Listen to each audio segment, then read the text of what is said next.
అందరికీ నమస్కారం. ఉగాది శుభాకాంక్షలు. కొత్త సంవత్సరం, కొత్త ఆశలు, కొత్త ప్రారంభాలు. మన తెలుగు వారందరికీ ఎంతో ముఖ్యమైన పండుగ ఉగాది. ఉగాది అంటే తెలుగు సంవత్సరం. ఈ రోజున మనం కొత్త ఆశలు, లక్ష్యాలతో జీవితాన్ని ప్రారంభిస్తాం. ఉగాది కేవలం పండుగ మాత్రమే కాదు, మన సంస్కృతి సంప్రదాయాల ప్రతిబింబం. ఉగాది ప్రత్యేకత ఏంటంటే ఉగాది పచ్చడి. ఉగాది పచ్చడి అంటే కేవలం ఒక వంటకం కాదు. ఈ పచ్చడిలో ఉన్న 6 రుచులు మన జీవితంలో ఎదురయ్యే 6 భావాలను సూచిస్తాయి. అంటే జీవితం ఎప్పుడూ ఒకేలా ఉండదు అని గుర్తు చేస్తుంది. చింతపండు, పులుపు అంటే జీవితంలో ఎదురయ్యే సవాళ్లు, ఆశ్చర్యకరమైన పరిస్థితులు.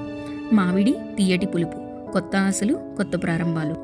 బెల్లం, తీపి, జీవితంలోని సంతోషం, ఆనందం. వేపువ్వు, చేదు, బాధలు, కష్టాలు. ఉప్పు అన్నిటినీ సమతుల్యం చేస్తుంది. ఇది జీవితంలో సమతుల్యతని సూచిస్తుంది. మిరపకాయ, కారం అంటే కోపం, ఉత్సాహం, భావోద్వేగాలను సూచిస్తుంది. ఈ 6 రుచులు మనకు ఒక విషయం చెబుతాయి. జీవితంలో సంతోషం, బాధ, కోపం, ఆశ అన్నీ సహజం. అవన్నిటినీ సమానంగా స్వీకరించడమే నిజమైన జీవితం.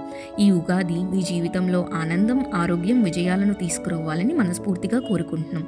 మరొకసారి అందరికీ ఉగాది శుభాకాంక్షలు. Thank you.